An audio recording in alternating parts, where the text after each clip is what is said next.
Pero vamos al análisis. Andrés Seminario, distinguido analista político, comunicacional, está con nosotros.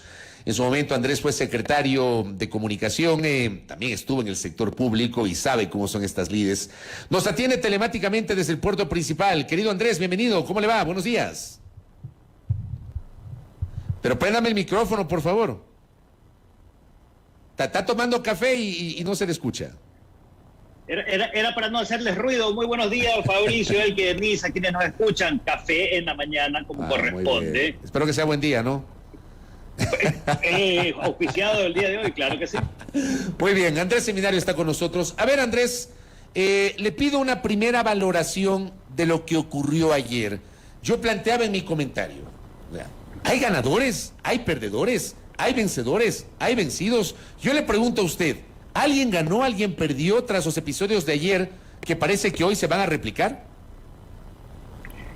Cuando entendemos la política como un juego de suma cero, ganadores y perdedores, quien pierde es la democracia, porque es la que estamos debilitando.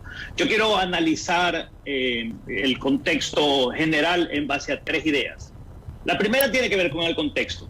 Octubre 2021 no es octubre 2019, lo que me lleva a la segunda idea, que es la narrativa. Vencimos el COVID, check. ¿Cuál es el siguiente enemigo? Lo que me lleva a la tercera idea, las expectativas. Cuando tú vences un enemigo, no lo eliminas. Alguien o algo reemplaza ese antagonismo en la narrativa. Entonces creo que debiéramos verlo en todo su conjunto. Y voy a usar una metáfora, Fabricio, un poco pedestre, un poco cotidiana. Imaginemos que Ecuador es como un bosque. Y estás sobrevolando ese bosque, estás en un avión y ves hacia abajo, y lo que vas a ver son copas de árboles que parece que estuviesen todas unidas entre sí, parece un solo tejido verde. No alcanzas a descubrir los detalles que sí existen. Creo que administrar el poder es entender que ese bosque es la suma de muchos árboles.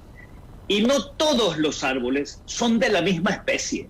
No todos tienen los mismos intereses. No todos requieren la misma cantidad de luz ni la misma cantidad de agua. Algunos se cobijan debajo de otros para recibir menos sol. Y hago esta metáfora, utilizo esta idea, porque si hablamos de contexto, yo creo que cuando digo que octubre del 2021 no es octubre del 2019, implica que dejamos de ver por un instante lo que pasó en elecciones, y es que mucha gente no quería la confrontación. Parte de lo que está pasando hoy es que la gente no quiere entender la democracia como esa postura antagonista extrema. Claro, ahí me vas a decir, entonces estás a favor del gobierno del encuentro, y yo creo que aquí hay una puntualización importante que hacer. Encuentro es un camino, no es un destino. La pregunta es, ¿cuál es el destino? ¿Qué es lo que nos está faltando? Desde el punto de vista de la administración, del poder, desde el punto de vista del gobierno y desde el punto de vista de la sociedad. ¿Por qué no termina de haber un clic completo? Porque no tenemos una misión común. La hubo en su momento, combatir el COVID. Resuelto. ¿Cuál es la siguiente misión? Y creo que es ahí donde debiéramos estar poniendo los puntos sobre las IES, debiéramos estar poniendo la atención, debiéramos estar pensando en trabajar. Cortísima historia, Fabricio. Me parece que fue en 1961 que el presidente Kennedy, viendo cómo los Estados Unidos se quedaban atrás en la carrera por la conquista del espacio, da un discurso, y en ese discurso dice: nuestra misión es la Luna. Vamos a llegar a la Luna, vamos a poner el primer hombre en la Luna. ¿Qué hay detrás de todo esto? Y hago esta referencia porque hay un libro interesante de una economista que se llama Mariana Mazzucato, que se llama Visión Economía, que usa esta historia. ¿Qué logró Kennedy con hablar de la misión, poner un hombre en la Luna? Primero, era algo que estaba por encima de la administración pública de esos momentos. Segundo, convocaba al sector público, pero también al sector privado, y también a la ciencia y la academia, y también a la ciudadanía. Juntaba todos los sectores buscando trabajar hacia un objetivo común. ¿Y qué pasó? Bueno, pusieron al primer hombre en la luna.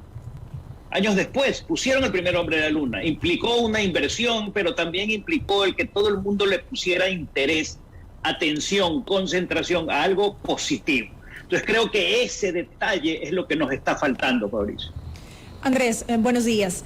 ¿Qué le pasó al gobierno luego de prácticamente, digamos, haber cumplido con esta meta de la vacunación por el COVID-19? Y pregunto qué pasó, porque quizá había gente que tenía expectativas respecto de los ofrecimientos que se hicieron en campaña, tantos años también de alguna manera en campaña, para finalmente llegar al gobierno. Y a esto quiero sumar yo una serie de contradicciones en las que ha caído el presidente Guillermo Lasso en cuanto a su discurso en este último tiempo.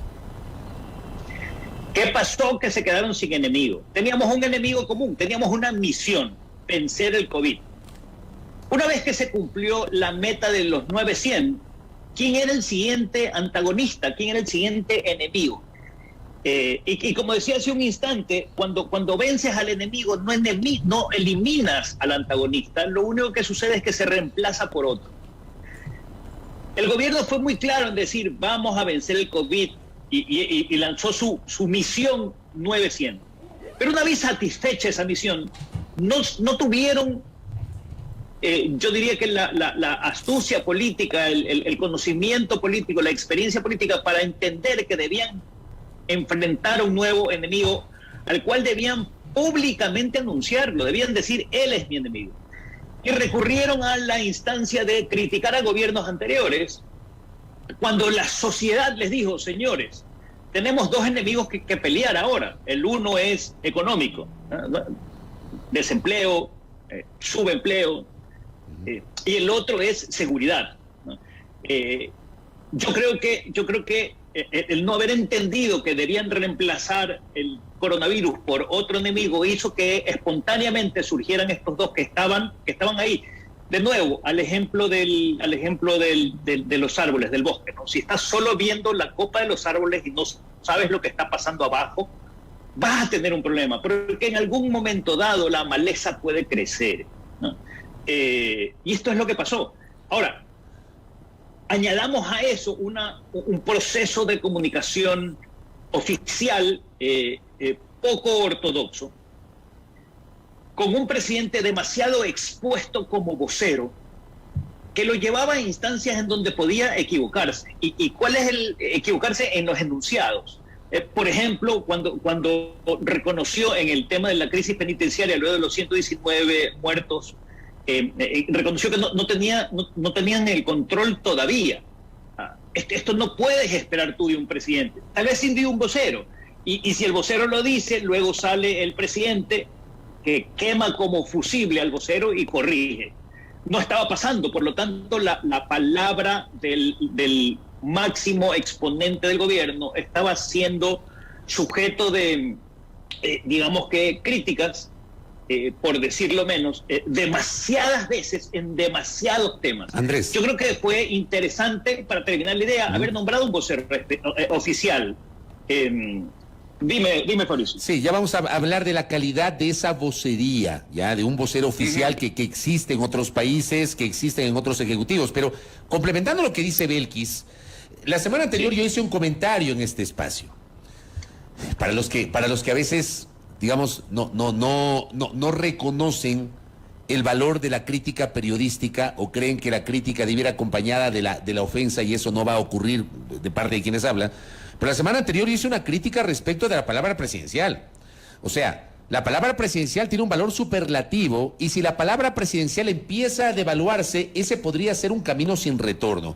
Yo que decía la semana anterior, justamente lo que mencionaba Belkis, una serie de anuncios o de posturas del presidente que o no se cumplieron, o fueron modificados, o cambió de parecer de un momento a otro, que terminan provocando esa devaluación de la palabra presidencial. Y yo le pregunto a Andrés Seminario si la palabra presidencial justamente estaba en riesgo de que pierda valor, Andrés Seminario. Totalmente, Fabricio, sí, y es un, digamos que, usando un aforismo popular, ese es un lujo que no se puede dar el presidente, devaluar su palabra. Yo entiendo que un gobierno pueda, en un proceso, pueda, digamos, no es lineal, pueda tener altibajos y puede ir cambiando, flexibilizando su discurso, producto de flexibilizar las acciones. Pero para eso tienes un vocero, que dice hoy es blanco, pero luego descubres que es gris, y alguien debe poder decir, no es blanco, es gris.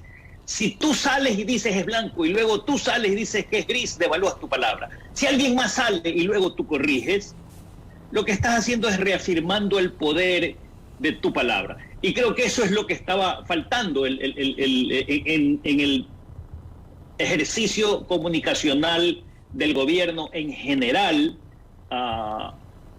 Faltaba esta rigurosidad, digamos que ortodoxa, casi académica, teórica, porque al final del día no debemos inventar el agua tibia.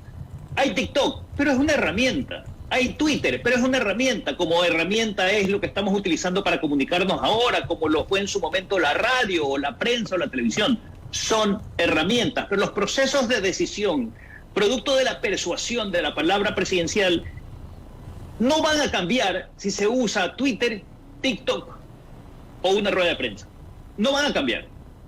La diferencia en el uso de una herramienta u otra es la audiencia a la que llegas. Más no, qué tan persuasivo es el mensaje. Porque alguien baile en TikTok no lo hace más creíble, ni más persuasivo. Entonces, definitivamente, sí. Y aquí un detalle, me voy a saltar del tema, porque te escuché hace un instante hablar de imparcialidad y objetividad.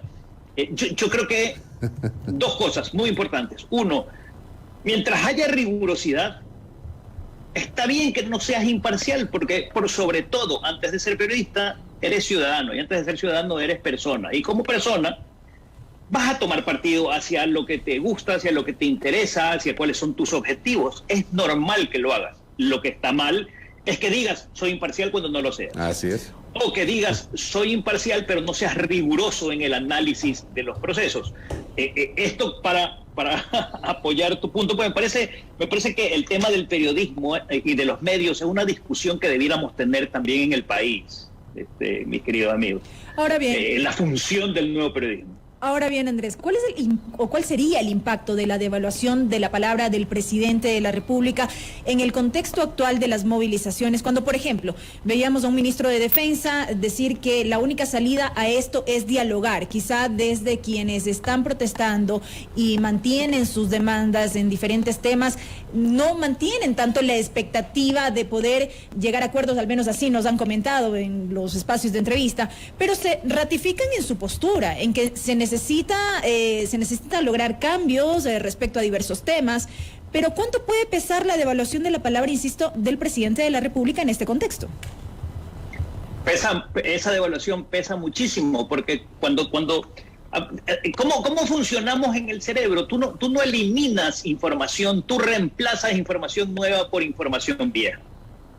Entonces, si al sujeto A tú le dabas un cierto nivel de credibilidad 10, pero la experiencia te hace aprender que esa credibilidad se va perdiendo en el tiempo y llega a una posición de credibilidad 5, alguien va a reemplazar el espacio de credibilidad 10. Por eso es importante, por eso es muy importante mantener ese nivel de esa credibilidad va construyendo la reputación. Si lo llevas al plano empresarial, y creo que podemos hacer un paralelismo acá, el 65% de la reputación de las compañías tiene que ver con el gerente de la compañía. Una compañía te da un producto serio en la medida en que creas que el gerente de esa compañía es serio. Porque compañías o países son abstracciones. Y no nos gustan las abstracciones. Tenemos que llevarlas a una manifestación concreta, real. ¿Y cuál es la manifestación de poder básico? En el caso de una democracia, un presidente electo y su credibilidad. Andrés Seminario, que está con nosotros, luego de lo que pasó el día de ayer, Para hoy se anuncia una segunda jornada de movilización. Es una incógnita a esta hora saber si lo de hoy será más o menos potente en comparación a lo de ayer. Pero ¿cómo leemos o cómo Andrés Seminario prevé que se podrían dar los episodios de las próximas horas, tanto desde la óptica del Ejecutivo cuanto desde la óptica de los sectores sociales? Vamos a los sectores sociales, sin restarles su derecho, porque lo tenemos, a la protesta. Yo no entiendo qué tiene que ver el derecho a protestar con el desbaratar patrimonio, por ejemplo, sacando de la calle los adoquines. ¿Eso es protesta o estamos cruzando una línea incómoda? Cosa uno. Cosa dos, ¿qué tiene que ver una marca, más allá de si vinculas la marca comercial a una persona oficial? ¿Qué tiene que ver la marca con el exigir tu derecho a la protesta? Pero fueron y arrancaron carteles. No entiendo esas relaciones, porque lo que está pasando en esos momentos es que está deslegitimando el derecho a protestar. Pero hablemos también de posibles excesos de la Policía Nacional, quizá también, que es otro de los denuncias, digamos, que se escuchan. Es que hay de parte y parte. Estás en el recreo en el colegio, y viene una niña y te quita el caramelo, no quieres quitárselo de vuelta. La violencia genera un poco más de violencia, a menos que quede claro cuáles son las instancias de poder. Y ahí vamos al tema oficial. Las declaraciones de el vocero de ayer, hablando de casi textual, que era una protesta minúscula y casi rural. Una protesta de baja intensidad, ese fue el término que utilizó Carlos Gijón. Protesta que básicamente se concentró en la ruralidad y de baja intensidad. Ese fue el término utilizado por el vocero presidencial. Lo cual minimiza la protesta, y luego ves las tomas y sí, parece que efectivamente fue así, pero si analizas la postura física del vocero, no revelaba esa instancia de control. Más bien, lo veías un poco dubitativo. Estoy hablando de su comunicación gestual. Creo que era el momento de cantar victoria, de arrogarte el triunfo. Esto no funcionó. Punto, señores. No vayamos a los detalles. No funcionó. Y se acababa la discusión. Deslegitimaba al día siguiente. Pero cuando tu comunicación gestual, que prevalece sobre la comunicación oral, revela que, si bien lo que dices es positivo, lo que sientes es negativo, estás creando un espacio para la duda. Y crear ese espacio para la duda permite que tu antagonista adquiera nueva fuerza. Al final del día es un tema de persuasiones y de percepciones, ¿no? Digo, estos hechos podrían minar aún más la imagen presidencial, ¿o podría Lasso salir fortalecido de esta, Andrés? Si vemos al presidente cuestionar a su vocero, se fortalece la palabra presidencial. ¿Y si no lo hace? Pues debilita la imagen total del régimen. Parte del problema, Fabricio y Belkis, es que Ecuador es diverso, Ecuador es complejo, tiene dinámicas complicadas, y hay que entender, de nuevo, en el ejemplo de la selva, ¿no? Si solo ves el bosque y no trabajas también a nivel de territorio, vas a tener un problema, porque vas a tener una visión miope. Y creo que a veces la política en general, no estoy hablando solo del gobierno, estoy hablando del gobierno y de la oposición, se queda en esta visión de representamos al pueblo, representamos a lo que la gente quiere, que es una visión voluntariamente miope, porque no terminas de acercarte a lo que está pasando abajo, ¿no? Que es donde están los problemas de verdad, que luego estallan y no entiendes por qué estallaron. Y la respuesta es simple: ni siquiera lo veías venir porque no lo investigaste, porque no estuviste cerca, porque no entendiste qué es lo que te estaban tratando de decir cuando te decían yo no estoy de acuerdo con eso. Andrés, rápidamente, dado el contexto actual, ¿hacia dónde va el país? Esa es la pregunta que yo también me hago, porque como comentaba al inicio, creo que nos hace falta esta misión, ¿no? Esta misión que realmente nos una. ¿Hacia dónde lo queremos llevar? ¿Qué queremos que sea Ecuador en los próximos, además, no es en los próximos 2 años, en los próximos 5 años, en los próximos 10 años? ¿A dónde queremos ir? ¿Hacia dónde debemos todos remar? Yo creo que es desgastada la metáfora de estamos en un barco y todos estamos remando, y si remamos cada uno en una dirección contraria, no llegamos a ningún lado. Es absolutamente válida porque es eso, ¿no? Tenemos que entender que estamos todos en el mismo barco, que tenemos que remar hacia el mismo lado, pero la pregunta es, ¿hacia dónde remamos? ¿Dónde queremos llegar? ¿Cuál es el puerto destino? ¿Cuál es? Andrés Seminario, para terminar, me piden que le haga la siguiente pregunta. ¿Quién maneja las narrativas en un contexto de conflictos como el que estamos viviendo? ¿Las narrativas sobre lo que es la democracia está en disputa en esta coyuntura? Andrés Seminario. Qué buena pregunta. ¿Quién maneja las narrativas? ¿Quién la maneje? Hay un aforismo que me gusta usar, es: si usted no cuenta quién es y qué hace, alguien va a decir quién no es y qué no hace. Y hay un dicho